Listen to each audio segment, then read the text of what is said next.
السلام عليكم ورحمة الله وبركاته. كيفكن أخواتي؟ كيف صحتكم؟ إن شاء الله الكل يكونوا بألف خير. الله يسعدكم جميع يا رب ويجبر خاطركم وخاطرنا، ونورتوني. نور أهلا وسهلا بالمشتركين القدامى والجدد وبكل مين انضم لقناتي. بسم الله نبدأ وبه نستعين. عندي كبايتين برغل ناعم، بتحبوا أسمر بتحبوا أبيض، ما فارقة من الموجود، الاثنين بيعطوا نتيجة حلوة. بدي لإلهم بهار وكزبرة وملح وكمون، أكيد كمون. هي نفس طريقة الكبة بس بدون اللحمة. نحن ما رح نحط لحمة أبدا أبدا. فلفل الملح حسب الرغبة، وراح ننقعهم هلأ بمي سخنة، أكيد مي سخنة. ونتركهم لحتى ينفشوا، تنفش حبة البرغل أو تنتقع حبة البرغل مشان يصير سهل دعكة أو عجنة معنا. يعني هلأ بعد شوي بتشوفوا كيف رح نعجنها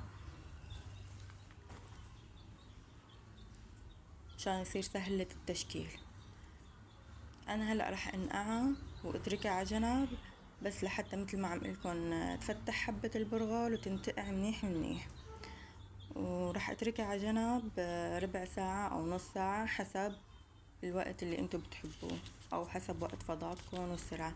هي اكلة كتير طيبة، اكلة الكبابات كتير طيبة. مختصين فيها اهل الساحل، بحبن بحسن كتير وبحبن لاهل الساحل اكيد. هلا رح ندعك البرغل. هلا كل كبايتين برغل رح نحتاج لهم كاسة طحين. رح احط الطحين بالتدريج على البرغل. انا هون فضيتهم لاني ما رح تساعدني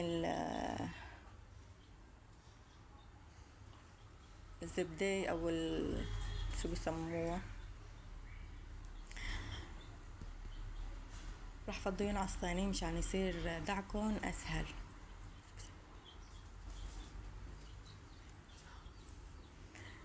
فضيناها من الجاط وهلا حندعكها منيح مع كمية الطحين اللي قلناها.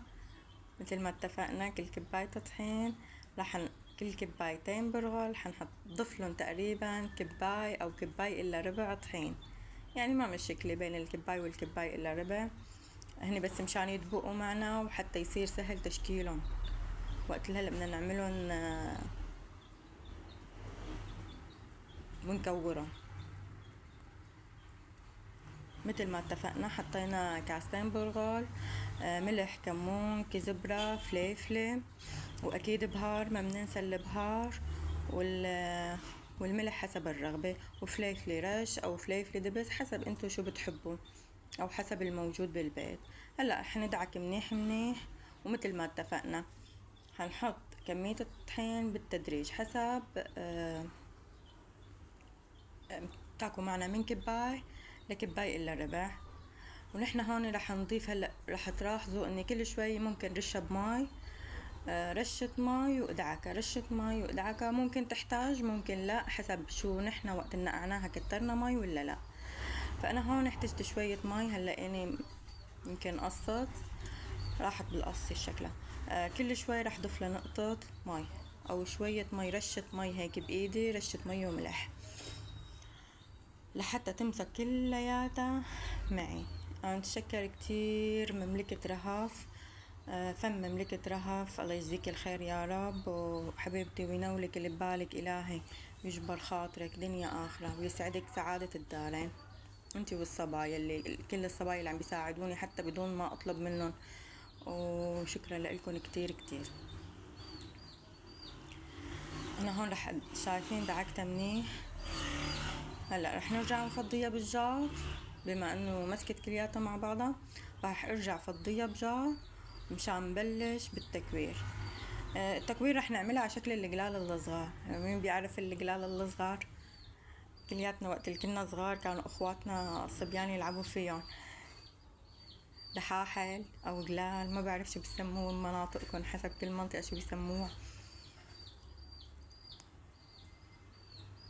رح ندعبلهم هيك كرات صغيرة ونحطهم على جنب. طبعا انا حطهم بصينية، الصينية رح تكون كلها طحين مشان ما يلزقوا على الصينية، وبنفس الوقت ما يلزقوا حبات الكبة مع بعض. يعني هلا اذا حطيتهم فوق بعض ما بيلزقوا ابدا ابدا، وقت اللي انا بكون مرش الطحين على الصينية و...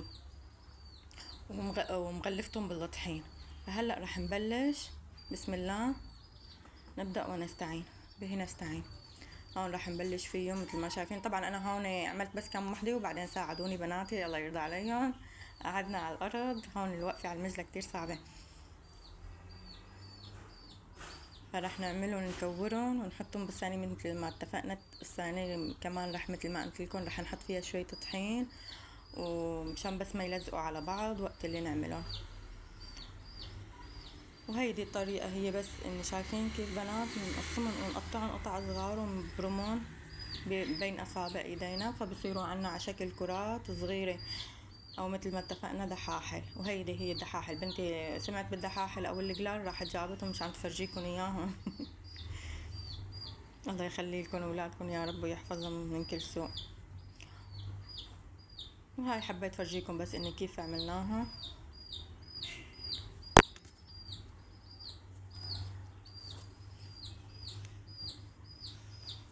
هلا رح نعمل كل الكمية، بس لنخلصها رح نشوف الخطوات اللي رح نعملها. هي بدها خطوات هي سهلة وبنفس الوقت بس بدها اني هيك شوية شغل،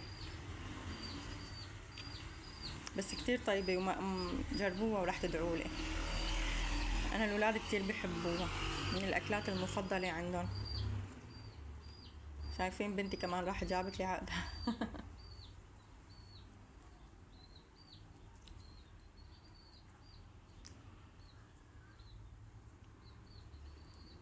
وهي هي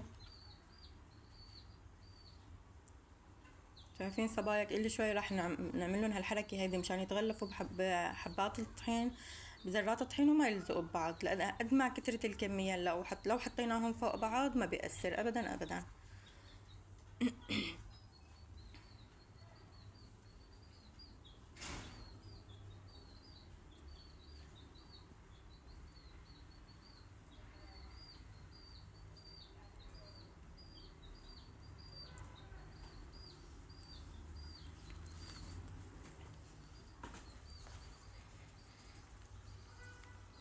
هيدي الكمية صارت جاهزة.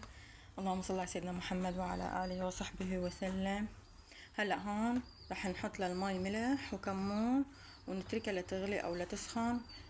وقت اللي تسخن المي وتغلي رح نضيف الحبات الكبيبات اللي عملناهم.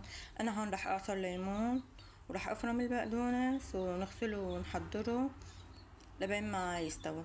هلا هون عنا شايفين انا ما رح احط الكميه كلها دفعه واحده، لا ابدا. شايفين غلت المي رح نزل شوي شوي. يعني رح نزل كمية وبعد بس تستوى هيدي الكمية رح شيلها ارفعها نزل كمية تانية هيك لحتى تخلص كل الكمية اللي عندي. بعتذر عن هالأصوات. بدها تقريبا حوالي 5 دقايق ل10 دقايق بيستوي. هي ما بتطول ابدا. بس وحتى رح تشوفوهم انتوا انتبهوا هلا كيف نزلوا الحبات لتحت المي. هلا وقت اللي بدها تغلي المي رح ويستووا رح تشوفوا الحبات مثل اللي بدها تطلع لفوق على سطح المي. انتبهوا صبايا. هلا شوفوا معي، شايفين حتى كيف هيك بتحسوا ملمسهم صار ناعم ان شاء الله. شايفين بنات كيف طلعوا لوش المي لفوق هي وعم تغلي المي. هي معناتها اني استوت الحبة. واذا حبيتوا فيكم تاخدوا حبة وتذوقوها وتشوفوها كمان اذا استوت ولا لا. في عالم طبعا بمناطقنا بيسموها كباب براهب بس بيعملوها بطريقة تانية. انا هاليوم ما عملت كباب براهب، عملتهم هيك كبابات على الطريقة اللاتقاني. الكباب براهب كتير طيبة كمان، بس نحنا مفضل اني هيك ناشفة، ان تكون ناشفة بدون سائل. الكباب براهب بتكون فيها شوية مي او سائل. يعني بكون فيها شوية عصير او سائل من نفس المي اللي سلقنا فيها. يعني مرقة. من إلا كمان مرقة نحنا. هلا هون رح اعمل التتبيلة. انا بعد ما فرمت البقدونس وغسلتهم منيح. عندي هون معلقة دبس فليفل كبير شوي، رح احط لها عصير ليمون، ورح نحط لها توم. رح نكون داقين راس توم، حوالي راس توم تقريبا، معلقة توم مهروسة ناعم وملح، ومثل ما اتفقنا عصير الليمون. انا رفعت اول كمية وقت اللي استوت، وهلا اني رح نضيفه لهذا الخليط او لهذا الصوص. صبايا والله العظيم كتير طيبة وما بتندموا علي ابدا ابدا، جربوها ورح تدعولي. رح نضيف شوية بقدونس، وانتو اذا بتحبوا تعملوا او تجربوا شي شغلة باول مرة، جربوا كميات قليلة، ما تجربوا كميات كتيرة، جربوا لو بكباية برغل، واذا عجبتكم بعدين الطريقة فينكم تزودوا الكميات بالمرات التانية. هلا انا بصراحة كنت دائما اعملها بس بعصير الليمون والثوم والفليفلة وزيت الزيتون. اكيد زيت الزيتون ما رح ننساه، اهم شي بالوصفة. ورح نخلطهم مع بعضهم منيح وبتصير جاهزة للتقديم. هيدي طريقتها ما بدها اي شي، شفتوا كتير سهلة وكتير بسيطة وعن جد طيبة. فينكم تقدموها بالمناسبات، مثل التبولة، مثل او بالسيران كمان فينكم تاخدوها معكم على السيران، رحتوا على البحر فينكم تاخدوها كمان طيبة كتير وباردة يعني ما هي سخنة، بأعياد الميلاد بالمناسبات. هاي أول طريقة صارت جاهزة مثل ما قلنا. رح نصبها ونسكبها ونقدمها. آسفة وجهي وأصبع. الطريقة الثانية فرمت لها بس بصلة صغيرة مع البقدونس وتوم. أكيد حطيت كمان توم. رح نضيف لها كمان فليفلة. وبس هالطريقة رح نحتاج دبس رمان بدال الحامض، دبس فليفلة ودبس رمان والملح أكيد طبعا، وزيت الحلو، زيت الزيتون.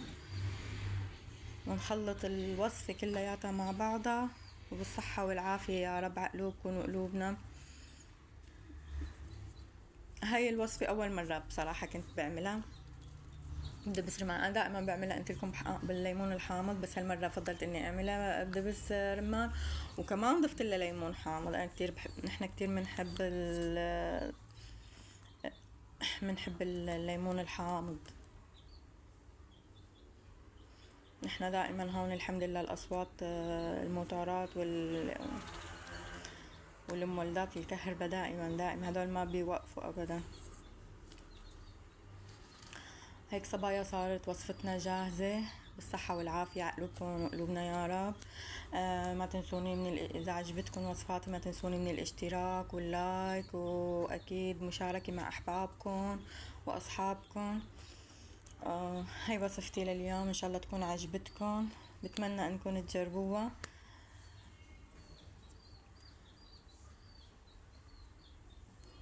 دمتم في أمان الله وحفظه ورعايته. السلام عليكم ورحمة الله وبركاته.